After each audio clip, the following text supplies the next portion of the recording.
Comme chaque fois, les objectifs pédagogiques, et en pharmacologie, on ne déroge pas à la règle. Comprendre la pharmacodynamie, c'est-à-dire le mécanisme d'action et les effets, pour expliquer les effets indésirables. C'est très orienté iatrogénie. Et je vous le rappelle chaque fois, on se place dans la situation où vous êtes médecin généraliste, jeune diplômé de la faculté de médecine. Donc voilà le niveau de connaissance que vous avez. Raisonner sur les mécanismes des effets indésirables des diurétiques pour mémoriser les interactions médicamenteuses avec les diurétiques et les situations médicales à risque pour le rein. Ça sera la deuxième partie. Donc la première partie, c'est les bases pharmacologiques des indications, la pharmacodynamie des effets indésirables. Et si vous avez, mon approche est toujours très mécanistique, vous l'avez vu en cardio, parce que je pense que si vous comprenez comment ça marche, après, vous retenez très facilement.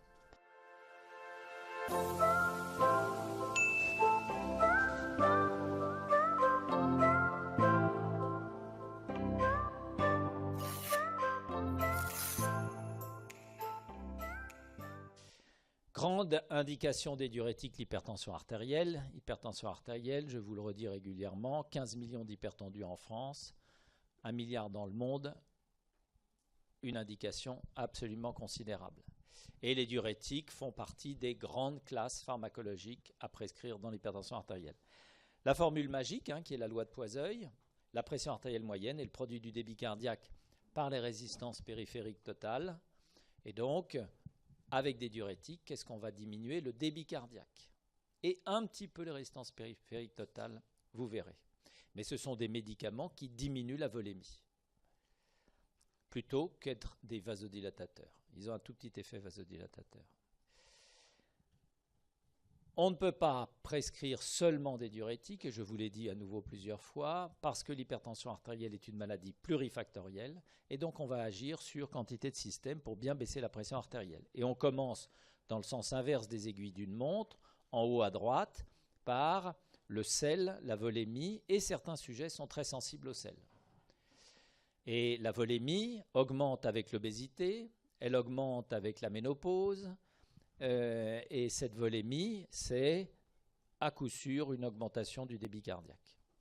Donc ces facteurs de risque, avec l'augmentation de la pression artérielle au milieu, en fait, ce n'est même pas des facteurs de risque, ce sont des facteurs physiopathologiques de l'augmentation de la pression artérielle et du déclenchement de l'hypertension. C'est hypervolémie, excès d'apport sodé, sensibilité au sel, et puis évidemment, aggravé quand il y a surcharge pondérale, obésité, aggravé quand il y a résistance à l'insuline, parce que la résistance à l'insuline qui se manifeste en cas ici, vous voyez, d'obésité abdominale de type androïde, s'accompagne d'une activation du système sympathique. À tous les niveaux, on vous le fait très très simple, mais excès de tonus sympathique à destinée périphérique, en particulier pour le système nerveux autonome. Le stress peut survenir indépendamment, mais le stress ne fait que renforcer l'excès de tonus sympathique lié à la résistance à l'insuline. Et puis alors après, là vous retrouvez ici, au niveau de ce qui concerne plus les classes pharmacologiques de vasodilatateurs, vasoconstriction artériolaire fonctionnelle.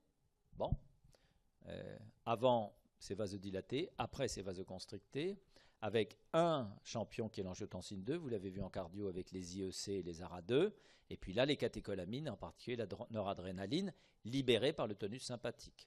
Donc tout ce cercle vicieux aboutit aussi à une vasoconstriction artérielle, mais favorisée par la surcharge pondérale par exemple et l'obésité. Et puis ensuite surviennent dans un deuxième temps des anomalies structurales à type de raréfaction, épaississement, réduction de la lumière qui fixe, si vous voulez, d'une certaine façon, l'augmentation de la résistance périphérique.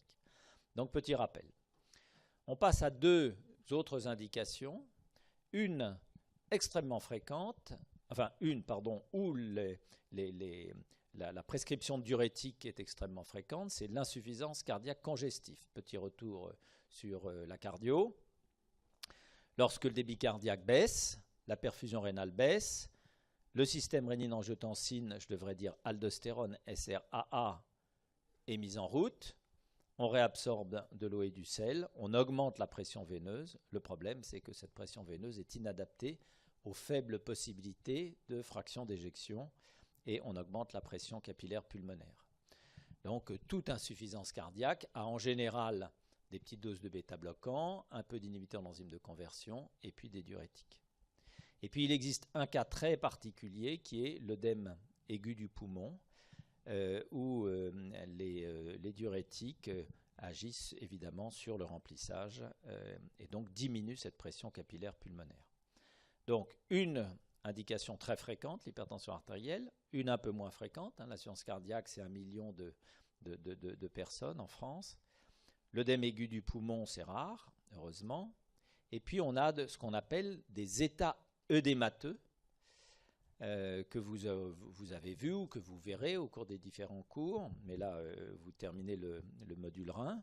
Le syndrome néphrotique, qu'est-ce que c'est que le syndrome néphrotique? C'est tout d'un coup une anomalie de perméabilité de la membrane basale glomérulaire. Donc baisse de pression oncotique, diminution de volume circulant, et on active le système rénine-angiotensine et on réabsorbe de l'eau et du sel qui ne fait que aggraver les choses liées à la baisse de pression oncotique.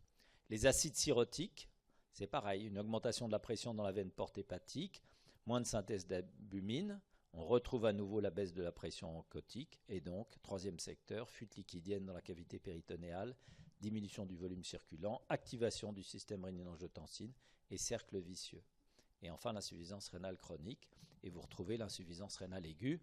C'est facile à comprendre, chronique ou aiguë, vous avez un rein dont le rôle est de filtrer et de faire de la diurèse. Il y a moins de diurèse, il y a plus facilement de l'hypervolémie.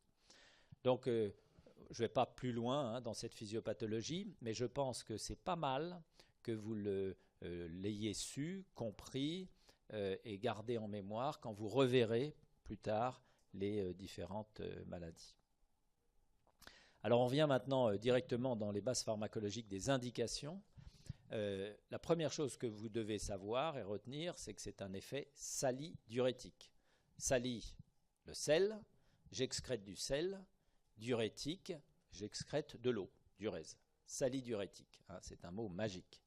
Et quand on vous a appris l'année dernière en PACES le développement des médicaments, dans la conception des médicaments, vous avez parlé des sulfamides salidiurétiques dérivés d'autres molécules antibactériennes par exemple. Donc un effet salidiurétique, et on va voir deux choses, la cinétique de l'effet et la relation dose-natriurèse, pour que vous compreniez un petit peu comment ça marche. Premièrement, la cinétique. Voilà, ça, quand vous avez compris ça, vous avez tout compris. Il se passe 3 semaines en abscisse et en ordonnée, voilà l'excrétion urinaire de sodium. En temps normal, vous pouvez excréter, un volontaire sain par exemple, peut excréter 50 mEq par 24 heures de sodium. Et puis on lui donne un diurétique, tous les jours, un comprimé de diurétique. Et là vous voyez l'excrétion sodée tripler. Elle va tripler pendant 8 jours, et puis diminuer progressivement, et au bout de 3 semaines, plus rien. Elle est revenue à la normale. Quand même, regardez la surface sous la courbe par rapport à cette ligne pointillée et de la valeur de départ, c'est toute la quantité de sel excrétée en plus. Et donc cette aire sous la courbe, elle correspond à cette aire sous la courbe de toute la perte de poids, parce que cette élimination de sel s'est traduite par une élimination d'eau. Vous demandez à vos malades de se peser, très vite ils perdent 2-3 kilos, et puis ils gardent ce poids dès 8 jours et ils n'en bougent plus. Qu'est-ce qui s'est passé? Pourquoi est-ce qu'on ne perd pas plus de sel que ça? Pourquoi est-ce que le système s'autorégule? Tout simplement à cause de la mise en jeu en réponse à l'hypovolémie, puisque là on a perdu 2 kilos, mais ça représente 2 litres de volume sanguin extracellulaire, sanguin, un hyperaldostéronisme secondaire est mis en route. Cet hyperaldostéronisme secondaire, c'est le fait que le rein a senti l'hypovolémie et qu'il a sécrété de l'aldostérone pour réabsorber du sodium et de l'eau. Et donc le système se compense. Et les doses de diurétiques qui sont choisies chez l'hypertendu, chez l'insuffisant cardiaque, sont des doses qui sont parfaitement adaptées à maintenir cette excrétion urinaire ou cette hypovolémie sans l'aggraver nécessairement, lui permettre de stabiliser. Vous pensez bien que quand il y a une insuffisance cardiaque avec une rétention hydrosodée majeure, on peut être amené à prescrire des fortes doses de l'Azilix, et là, c'est plus 2 litres que les malades peuvent perdre, c'est 10 litres. Un malade qui arrive avec l'épanchement pleural, les grosses jambes, les poumons encombrés, souvent perd 10 litres de surcharge volémique et d'œdème interstitiel dans l'affaire. Donc ça, c'est la cinétique. Et inversement, si vous devez arrêter le traitement, immédiatement, le malade va reprendre ses 2 à 3 kilos. Donc un bon moyen de savoir si vos patients prennent les diurétiques, vous leur demandez de se peser. Est-ce qu'ils ont perdu 2 litres? Est-ce qu'ils les ont gagnés? Deuxième chose, on vous parle assez rarement, on vous l'a fait dans les cours généraux de pharmaco, mais on vous parle assez rarement de la relation dose-effet. Mais là, je trouve qu'avec les diurétiques, c'est un bon exemple. Vous prenez la relation dose-natriurèse, natriurèse en ordonnée, dose en abscisse, attention, c'est une échelle log, log de base 10, et vous voyez ici hydrochlorothiazide. Donc vous augmentez les concentrations, vous partez, donc on n'a jamais vraiment le zéro, hein, mais vous partez du plus bas et vous arrivez à un effet maximum. Et alors que pour le furosémide, vous avez un effet maximum qui est beaucoup plus élevé. Donc c'est l'occasion pour moi de revenir sur des notions qui doivent être bien ancrées chez vous. Puissance, efficacité. Qu'est-ce que c'est que l'efficacité? L'efficacité, c'est le maximum de l'effet. Qu'est-ce que c'est que la puissance? C'est la dose qui entraîne la moitié du maximum de l'effet. Un exemple, l'effet max avec l'hydrochlorothiazide, il est aux environs de 6 mEq par kilo et par 5 heures, par exemple. Et la moitié de l'effet max, il est aux environs de un peu moins de 3, 3,5, mais pour une dose de 0,3, par exemple. Voilà. Donc on peut dire que la puissance qui correspond à la dose qui entraîne la moitié de l'effet maximum de l'hydrochlorothiazide, elle est certainement plus importante que celle du furosémide, puisqu'il va falloir donner des beaucoup plus fortes doses de furosémide pour avoir la moitié de l'effet. Et c'est ce que vous voyez ici. L'effet max du furosémide est beaucoup plus important, mais la dose qui entraîne la moitié de l'effet max, elle est beaucoup plus importante que celle de l'hydrochlorothiazide. Donc on dit l'efficacité du furosémide, eh bien elle est beaucoup plus importante que celle de l'hydrochlorothiazide. Et c'est pour ça que le furosémide est utilisé dans l'insuffisance cardiaque, dans certains œdèmes aigus, alors que la puissance de l'hydrochlorothiazide, elle est très nettement supérieure à celle du furosémide. Vous voyez, on va de 0,3 à 30, c'est-à-dire un rapport d'environ 100 fois. Ça va, c'est clair ça? Hein, c'est des notions qu'on vous a dit plusieurs fois, mais je vous les illustre avec une classe pharmacologique. Donc on a vu l'effet salidiurétique, la cinétique de l'effet, les relations dose-natriurèse. Un petit mot sur l'effet vasculaire. Je vous ai dit tout à l'heure, ce sont des médicaments qui diminuent la volémie, mais globalement, elles peuvent avoir aussi un petit effet vasculaire. On ne sait pas très bien comment ça marche. Est-ce que c'est la vénodilatation avec des prostaglandines vasodilatatrices d'origine rénale? Est-ce que c'est l'augmentation du flux sanguin rénal? Pareil, qui pourrait faire intervenir des prostaglandines. Il y a eu relativement peu de travaux sur le sujet. Donc retenez, ça baisse la volémie, ce sont des salidiurétiques, et ça a un petit effet vasodilatateur. Mais en aucun cas, il faut dire que ce sont des vasodilatateurs. Ce sont d'abord des médicaments de la diurèse. Alors ce sont des médicaments du néphron, qui agissent, donc petit rappel de l'anatomie, mais là vous la connaissez bien. Mais tout ça pour vous dire que ce qui nous intéresse, nous, c'est le néphron. Hein, vous savez, 1 million sur le rein droit, 1 million sur le rein gauche, ça fait beaucoup. C'est des toutes petites structures. Et on va rentrer dans le détail avec ici tout le système des artérioles afférentes et efférentes vers le glomérule, le système veineux de retour, et puis le tube proximal et toute la suite des tubes. Donc, pour bien comprendre les 3 classes, sous-classes de diurétiques, il faut comprendre les sites d'action. Et après, tout découle de ça. Donc, on a essentiellement 3 grandes classes, mais on a surtout 3 sites d'action. Donc, on part du glomérule, artériole afférente, artériole efférente, tube contourné proximal, on descend, branche descendante de l'anse de Henle, branche ascendante de l'anse de Henle, BAHH, et puis ensuite branche large ascendante, Voilà. C'est là qu'agissent les diurétiques de Lens. Furosémide, l'azilix, on va le revoir. Branche ascendante large, capitale, vous allez voir. Et puis ensuite, on continue en aval, le tube contourné distal. C'est là qu'agissent les diurétiques thiazidiques. Et puis, on va vers la partie terminale du tube distal et la partie corticale du tube collecteur. Et c'est là qu'agissent les diurétiques d'épargne potassique.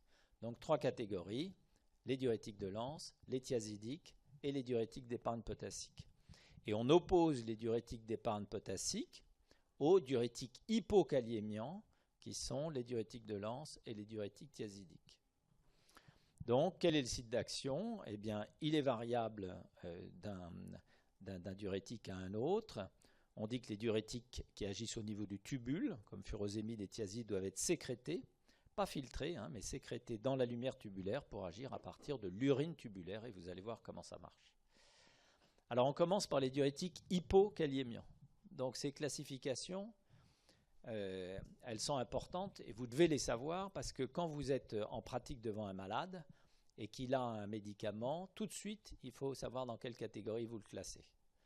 Un malade qui vient vous voir et qui a comme traitement de fond furosémide 40 mg ou 80 mg, ce n'est pas du tout le même malade que celui qui vient vous voir avec hydrochlorothiazide 12,5 mg.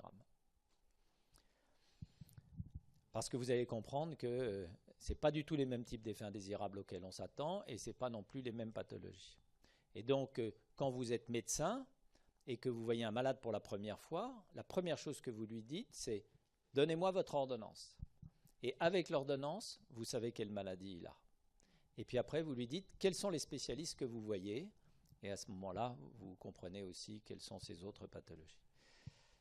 Alors, on commence par les diurétiques hypokaliémiants. Les diurétiques de Lens, je viens de vous le dire, agissent sur la branche ascendante large de Lens de Henle, où 25% du sodium filtré est réabsorbé.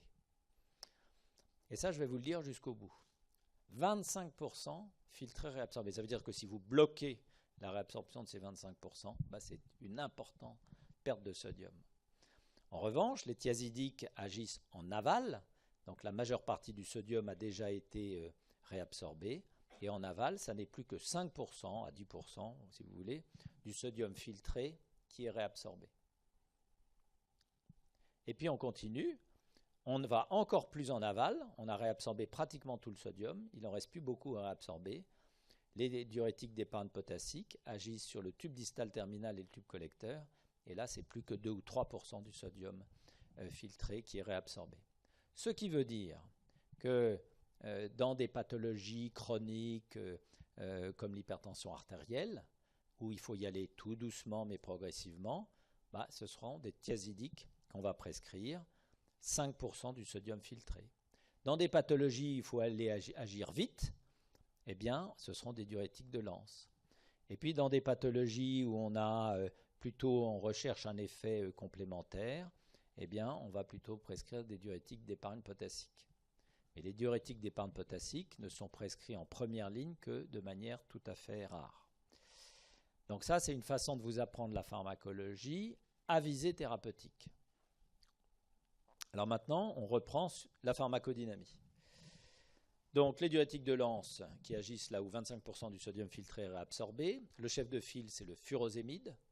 Votre génération n'apprend plus les noms commerciaux avec lesquels j'ai été élevé, mais maintenant la DCI, et c'est très bien comme ça. Mais enfin, vous retrouverez, c'est l'azilix, et bon. Donc, on a dit que c'est un effet salidiurétique qui a une forte efficacité, mais qui est relativement peu puissante. Ce n'est pas très grave, il suffit d'augmenter les doses. L'effet salidiurétique persiste en cas d'insuffisance rénale, ça c'est à savoir. Pourquoi ? Parce que ça va être le diurétique de l'insuffisance rénale. Si vous voyez un patient sous l'azilix, la première chose que vous regardez, c'est sa valeur de créatininémie. Est-ce qu'elle est très élevée? Est-ce qu'il a une insuffisance rénale chronique? Ou est-ce qu'il a une insuffisance cardiaque? Voilà les deux indications majeures. Comment agit-il? En bloquant le cotransporteur. Alors faites attention à ce qui est un cotransporteur, ce qui est un échangeur, ce qui est un canal ionique. cotransporteur, sodium, potassium, 2 chlore. Donc vous voyez qu'il est électriquement neutre, on l'appelle NKCC. Il se trouve sur la membrane luminale. Luminale, ça veut dire que c'est la membrane qui regarde le tubule, l'urine. Sinon, on l'appelle la membrane basolatérale ou abluminale du segment large de la branche ascendante de l'anse de Henle.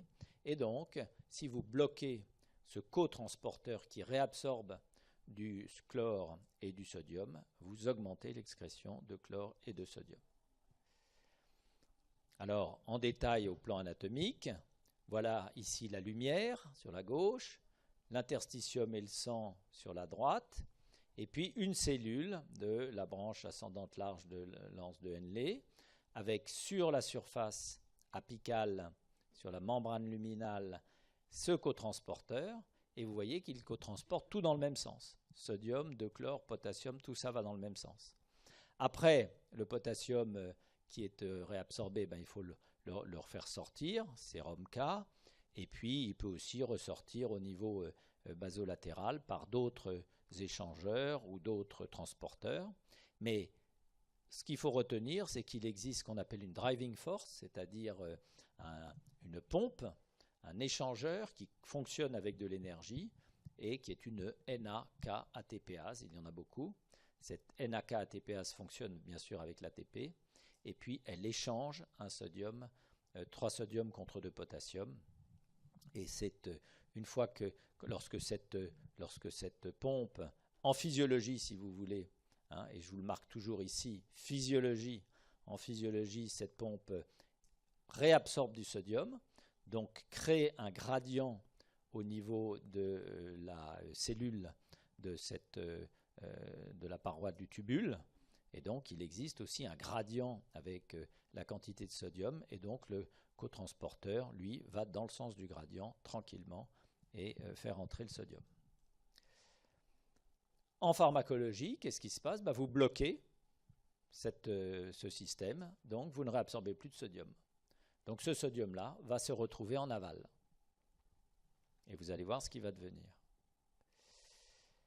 Alors, excrétion de sodium et de chlore. Et deuxièmement, alcalose métabolique. Alors pourquoi une alcalose métabolique?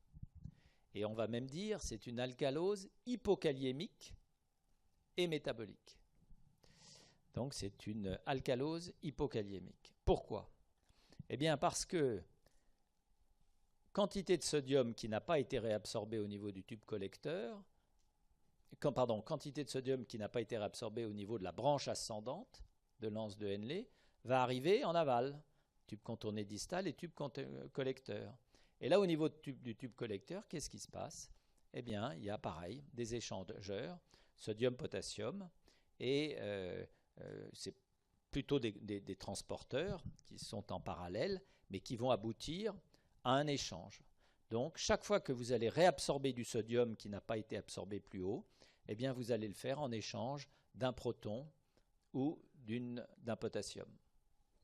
Donc, toute réabsorption distale de sodium s'accompagne d'une fuite de protons et de potassium. Fuite de potassium, hypokaliémie, fuite de protons, alcalose. En fait, ce système-là est un système très voisin de ce que je vous ai mis sur la ligne en dessous, par hyperaldostéronisme secondaire à l'hypovolémie. Si ce n'est que l'hyperaldostéronisme secondaire, il intervient plus en amont. Vous donnez un diurétique, vous entraînez de l'hypovolémie, l'hypovolémie est détectée au niveau de la macula densa et la rénine est libérée, qui va entraîner de la production d'angiotensine 1, puis 2, puis de l'aldostérone, et l'aldostérone va réabsorber de l'eau et du sel. Eh bien, l'aldostérone, et on va le voir tout à l'heure, elle agit à ce niveau-là, au niveau du tube collecteur. Donc finalement, ces deux mécanismes se renforcent. Mais ce n'est pas tout à fait les mêmes. Il y en a un qui dépend de la quantité de sodium qui arrive. Pourquoi? Parce qu'on a bloqué sa réabsorption en amont. Et l'autre qui dépend de l'hypovolémie. Donc retenez bien ces deux mécanismes d'alcalose métabolique.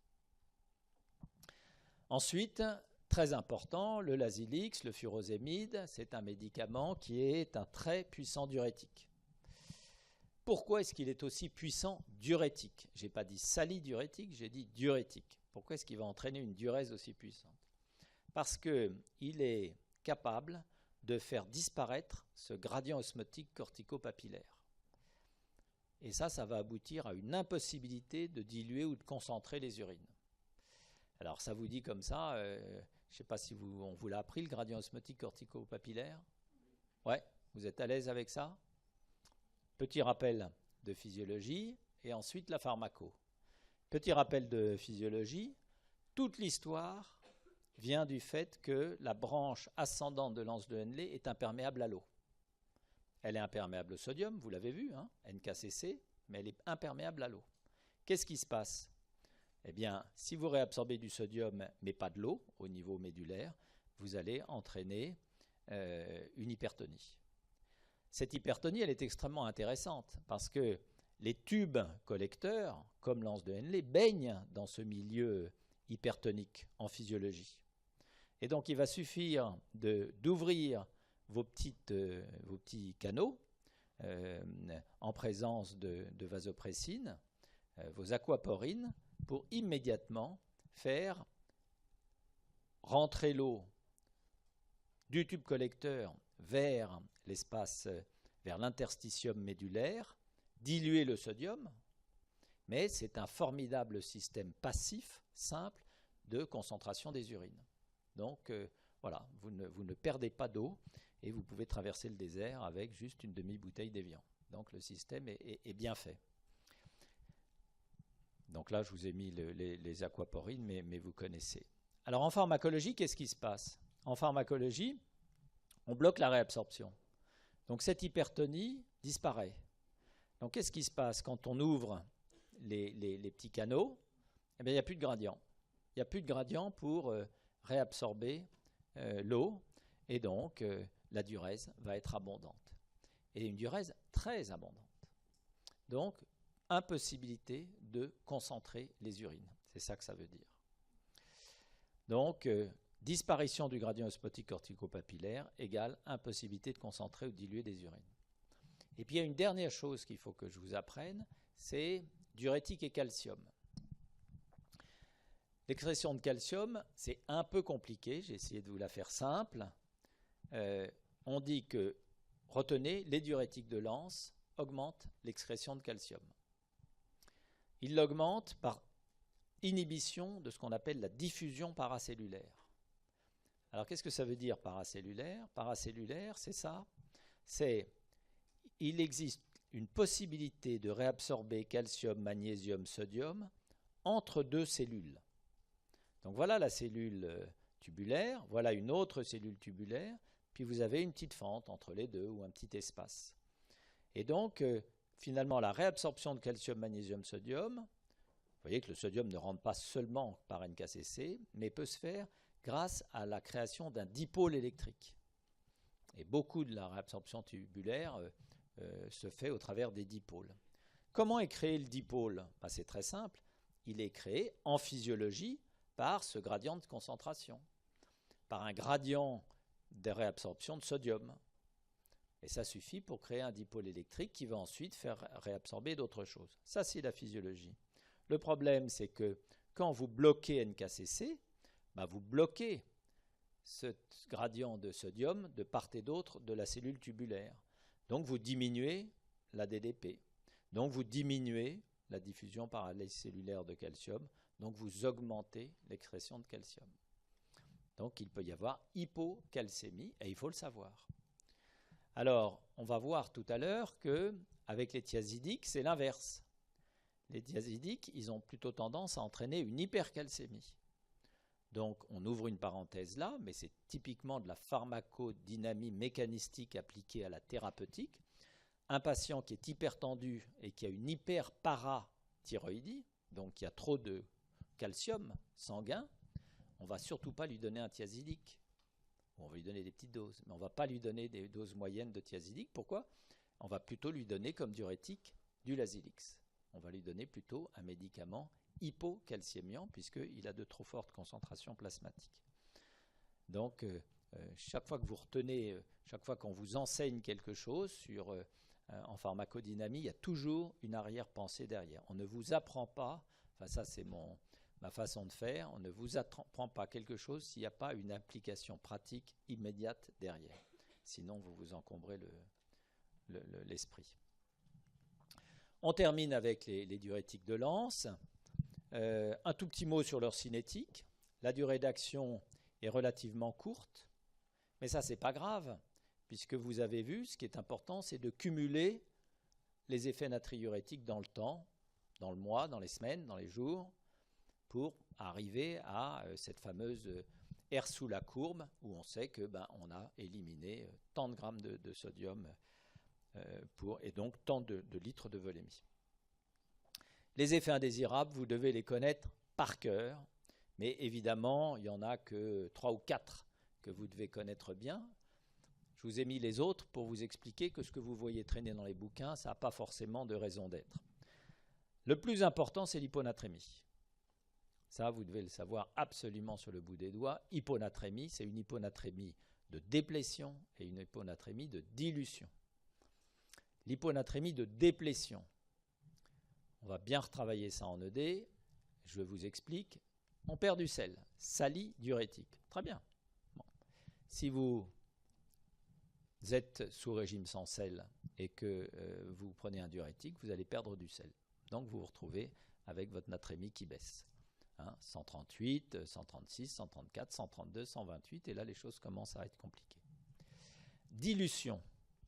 Alors dilution, c'est intéressant. Quelqu'un qui est sous diurétique, et surtout s'il est sous régime sans sel, et qui se retrouve en période chaude, c'est l'été, ou qui fait de l'exercice physique, ou qui boit des tonnes de tisane et de café et de thé, se retrouve à diluer le peu de sel qui lui reste. C'est-à-dire que ses apports hydriques excèdent les apports sodés. On lui a dit « restreignez vos apports sodés, c'est bon pour votre cœur », mais il n'a pas compris qu'il ne faut pas exagérer avec les liquides. D'autant plus que plus on vieillit, plus on a tendance à cette hyponatrémie de dilution.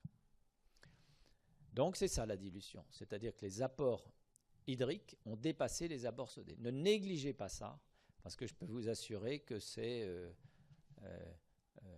un malade sur 5 en consultation d'hypertension et en médecine générale, l'amener à ressaler un peu ses aliments, restreindre ses apports en même temps que voilà, qu'on traite la déplétion.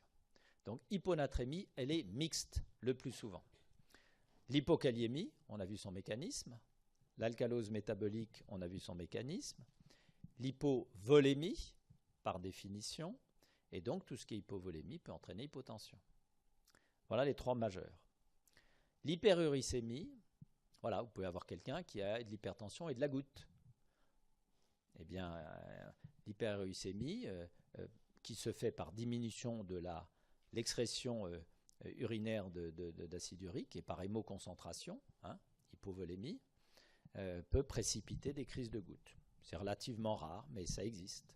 Donc on fait attention à quel type de diurétique prescrire chez quelqu'un qui a des antécédents de goutte. L'hypocalcémie, on l'a vu. Tout de suite, vous pouvez mettre entre parenthèses hyperparathyroïdie. Et puis, il existe 3 effets indésirables. L'hypercholestérolémie, l'hypertriglycéridémie, qu'on ne souhaite pas du tout. Si on traite un hypertendu, c'est pour qu'il baisse sa pression artérielle et donc il diminue le risque d'effet indésirable. On n'a pas envie qu'il aggrave sa dyslipidémie. En fait, ça ne survient que pour des fortes doses et pour des traitements prolongés. Globalement, en général, ça se normalise assez vite. Même chose pour l'intolérance au glucose. Donc hypercholestérolémie et intolérance au glucose, on les relativise. Ce ne sont pas du tout des contre-indications. Dites-vous bien que la majorité des dyslipidémiques et des diabétiques qui sont hypertendus reçoivent des diurétiques. Et enfin, autotoxicité, qui se voit à forte dose et qui, en particulier dans l'insuffisance rénale chronique, où on est obligé de donner des fortes doses et où le furosémide s'accumule. Et alors surtout, soyez gentils, retenez 3 O. N'allez pas m'écrire AUTO. Parce que alors là, je vois ça dans toutes les copies depuis des années. Maintenant, on vous demande des QCM, mais quand c'était des questions rédactionnelles courtes, j'avais le droit à l'auto, AUTO. Non, c'est auto comme oreille.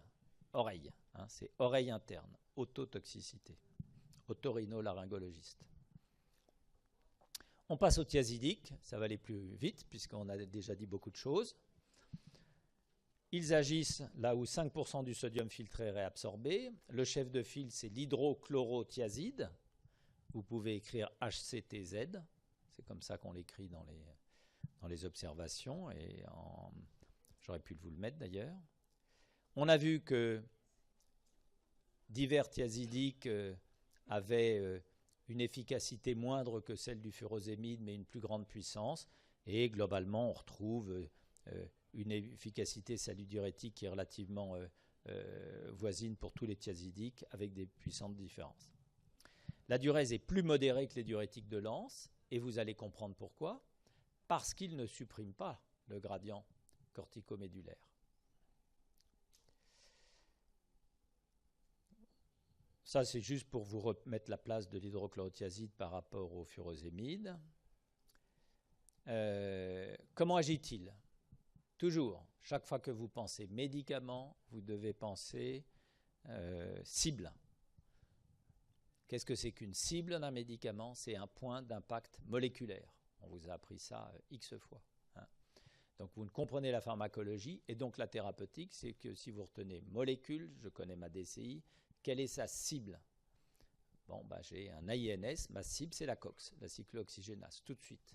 Et avec ça, hop, vous faites enchaîner votre physiopathologie et vous pouvez en déduire les effets indésirables.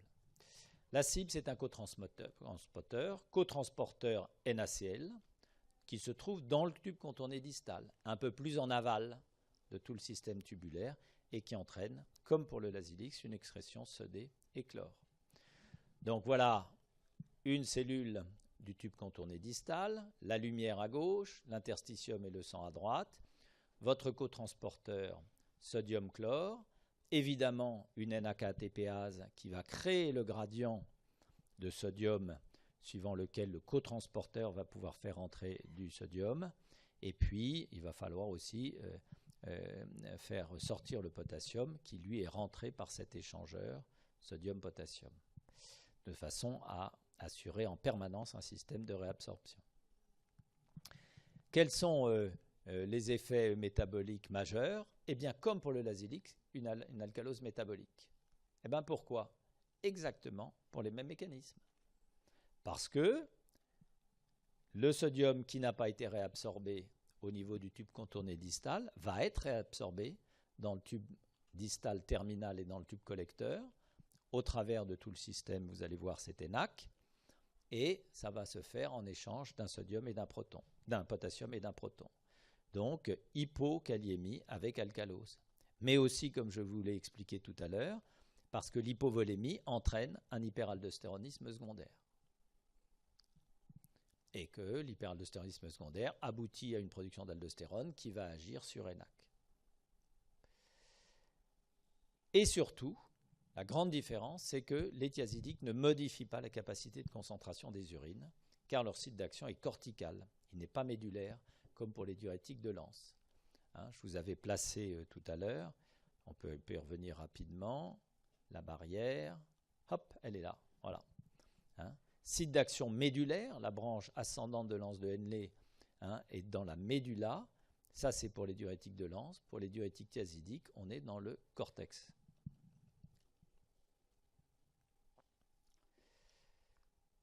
Donc, ils ne modifient pas la capacité de concentration des urines, leur site d'action est cortical et il n'est pas médulaire comme pour les diurétiques de Lens. Et puis enfin, ils peuvent entraîner une hypercalcémie, à opposer à l'hypocalcémie des diurétiques de Lens. Comment ça marche? Eh bien, si vous bloquez le cotransport sodium-chlore, vous augmentez le gradient de sodium à travers la membrane basolatérale, vous augmentez le contre-transport sodium-calcium qui est ici, et vous réabsorbez du calcium. Alors évidemment, on rétablit les concentrations de sodium intracellulaires grâce à ce contre-transport, mais ça se fait au prix d'une réabsorption de calcium. Les effets, alors la cinétique, un petit mot de la cinétique. L'effet natriurétique dure en moyenne, dure plus longtemps, hein, vous avez vu, plus longtemps qu'avec les diurétiques de Lens, 12 à 24 heures. C'est très bien, c'est exactement ce qu'il faut. Hein, ce sont des maladies chroniques, on n'est pas dans l'urgence, il faut agir sur plusieurs repas parce que c'est au moment des repas qu'on absorbe du sodium. Beaucoup le déjeuner et le dîner. Aux États-Unis, beaucoup le petit déjeuner, en France moins. Enfin, sauf quand on mange beaucoup de pain. Les effets indésirables, ce sont les mêmes, sauf ici une hypercalcémie et non pas une hyperuricémie. Une hypocalcémie, pardon. Ici, c'est une hypercalcémie, pas une hypocalcémie. Tout le reste, c'est voisin. Mais évidemment, vous retenez d'emblée, chaque fois que vous apprenez quelque chose, vous hiérarchisez. Hein. Plus l'hyponatrémie, déplétion et dilution. Plus l'hypokaliémie, ce sont des diurétiques hypokaliémants avec alcalose métabolique. Hypovolémie, hypotension, bien entendu. Hyperuricémie, on l'a vu tout à l'heure. Hyper et non pas hypo. Et là, hypercholestérolémie, intolérance au glucose, dont on sait qu'ils ne sont pas si importants que cela. Alors maintenant qu'on a vu la première grosse partie qui sont les diurétiques hypokaliémiants, on va voir les diurétiques épargneurs de potassium.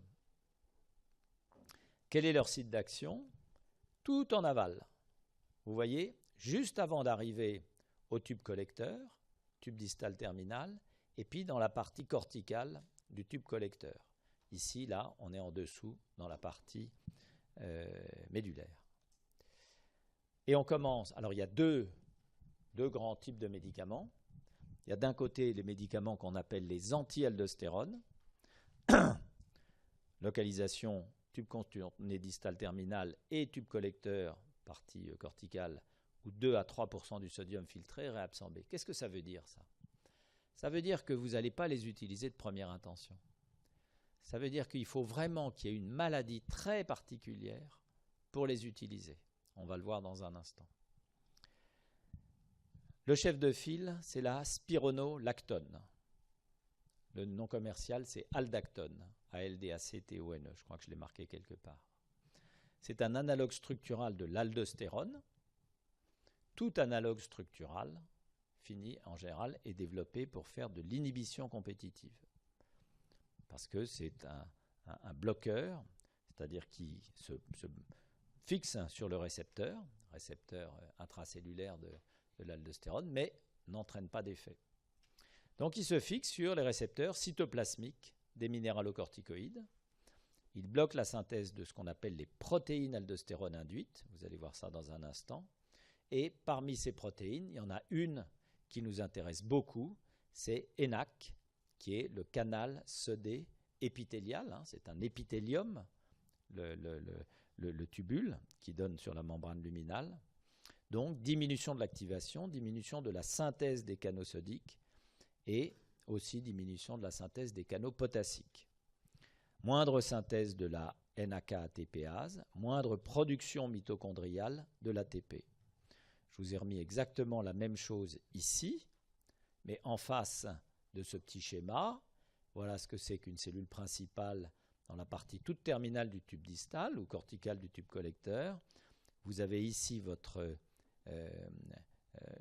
canal de réabsorption du sodium, canal sodé épithélial, ENaC.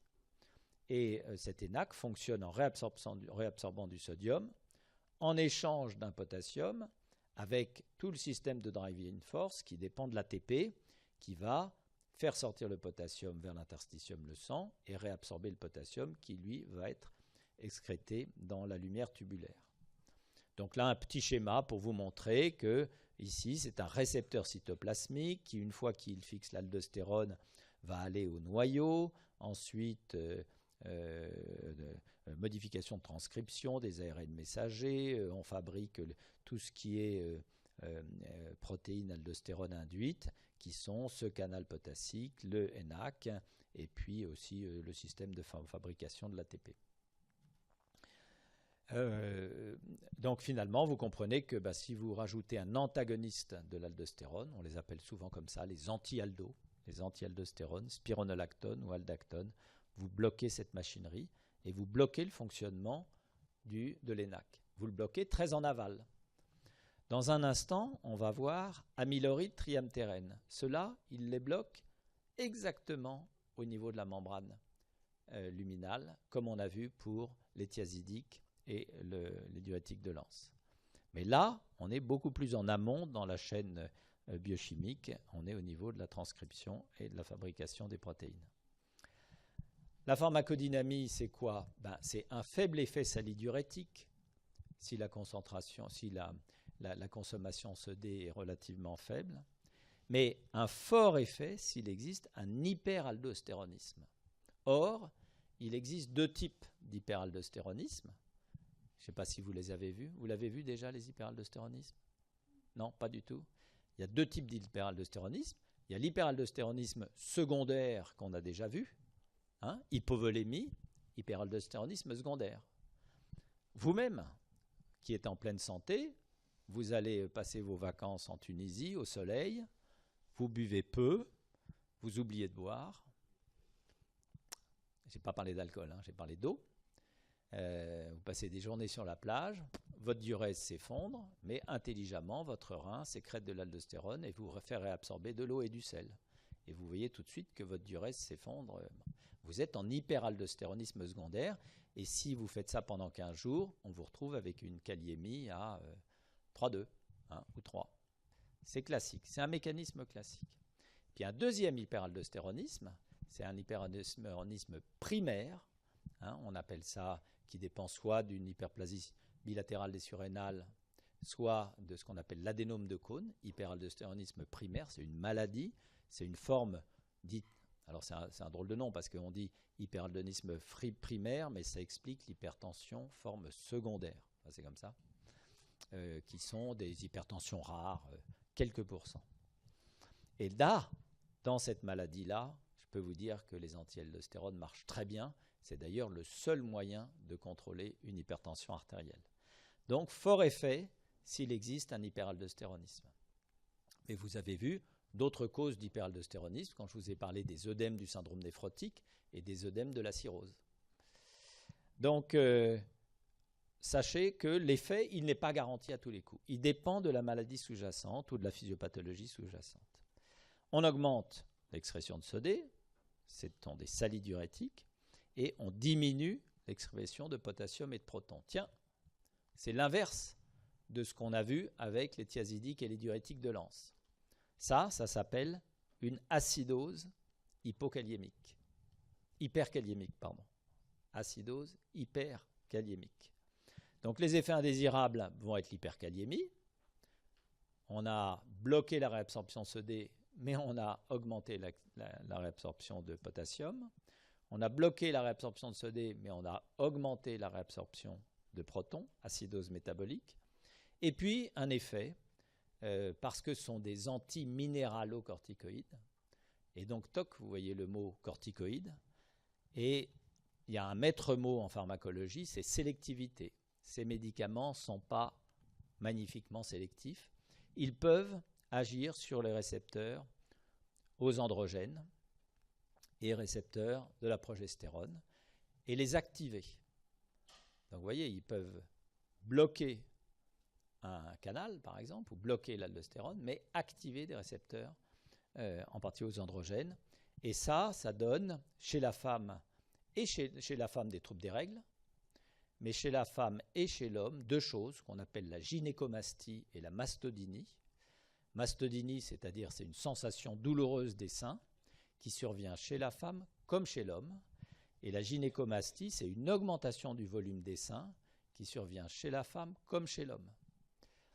Et certains hommes à qui qu'on suit pour des hyperaldostéronismes primaires un peu difficiles et pour lesquels on est obligé d'augmenter les doses, se plaignent. Ils se plaignent de voir pousser des seins sous les t-shirts sur la plage l'été et ils trouvent que c'est pas très rigolo.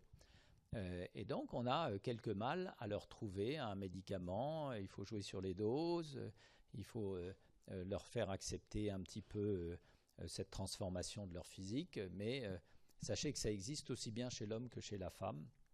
Et puis chez la femme, ça peut être véritablement douloureux et nous obliger à trouver vraiment une autre solution thérapeutique. Donc, activation des récepteurs aux androgènes, des récepteurs de la progestérone, surtout ne pas l'oublier. Et tout de suite, vous vous dites, ah, S'il y a ça, c'est parce que c'est un antiminéralocorticoïde, c'est parce que j'ai été bloqué mon récepteur au minéralocorticoïde. Ça veut donc dire que tout à l'heure, quand je vous ai parlé d'amyloride triamtéenne qui, eux, agissent directement sur le canal, eh ben, il n'y aura pas d'effet indésirable. Et c'est ce qu'on voit tout de suite ici. Triamtérème, amyloride, l'action est tubulaire directe, elle ne passe pas par les anti-aldos. Ce sont des bloqueurs du canal sodépithélial avec les modifications de différence de potentiel de la cellule lumière vers la cellule. Il diminue la sécrétion de potassium et de protons. Et l'effet net, c'est une augmentation d'excrétion de sodium et une moindre élimination de potassium et de protons. Donc, un effet, on peut rentrer dans le détail, hein, le voilà ici. Hein. La physiologie, c'est je réabsorbe du sodium. En réabsorption du sodium, j'installe un gradient. Ce gradient va me faire augmenter l'excrétion de sodium et protons. Proton par la cellule intercalée, potassium par la cellule principale. La pharmacologie, bien, si je bloque tout le système, je vais bloquer mon gradient et donc je vais bloquer le système d'excrétion à la fois de mes protons par la cellule intercalée et de mes potassiums par la cellule principale. Donc j'ai une acidose hyperkaliémique. Les effets indésirables, ce sont donc ceux-là. Donc théoriquement, tout ce que je vous ai raconté doit être d'une extrême logique, puisque je n'ai choisi dans leur mécanisme d'action que ce qui peut les opposer les uns aux autres. Et vous voyez qu'on a vraiment maintenant deux grandes classes, les hypokaliémiants, les épargneurs de potassium. À l'intérieur des hypokaliémiants, deux catégories. Et puis dans les épargneurs, aussi deux catégories. On a les anti-aldos et on a aussi les épargneurs qui sont des bloqueurs directs.